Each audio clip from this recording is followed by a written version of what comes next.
Hey you guys. Okay, so I am doing this very pink look. I started off this look using a serum primer. Can you see what it's doing to my skin? It's very, very glowy. My skin looks super duper healthy. It almost looks very oily and shiny on camera, and that's good. I want that, especially before I put on these layers of makeup. Touching me must be emotion. The way it's meant to be, all the emotion. Now after I've applied my foundation, I'm going to go ahead and highlight underneath my eyes and then blend it out with the pointy part of the Beauty Blender. Like you. Now, I'm not doing a heavy contour and highlighting here. I'm just kind of doing this extreme, and then I'm going to set it with the finishing spray, which is a water-based product. And I use my mini fan from Amazon to dry the finishing spray before applying my powder products.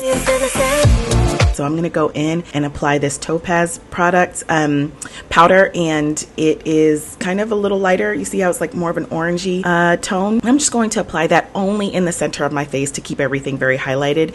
And then on the rest of my face, I'm going to change my tool and use this brush to apply the powder product that matches my actual skin and blend that out. This just helps to highlight the center of my face, which will kind of make it look a little bit more elevated.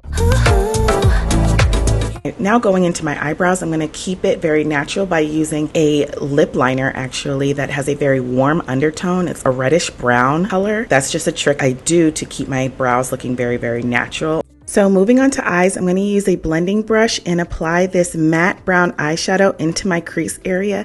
And this is what's going to just basically create a little bit of a shadow. Then with nothing under it, I'm going to go ahead and press this pink eyeshadow onto my lid. Speaking of maintaining softness, I'm now going to use a brown liquid eyeliner on the outer corner of my eye, and then with a black pencil liner, I'm going to go ahead and tight line underneath my top lashes.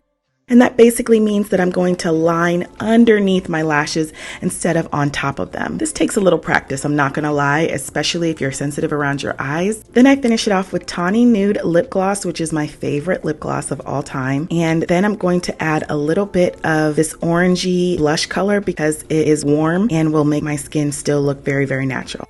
And that's the look, you guys. If you have learned anything here and you're like, I am going to apply that immediately, please feel free to share this video with your family and friends. See y'all later. Bye.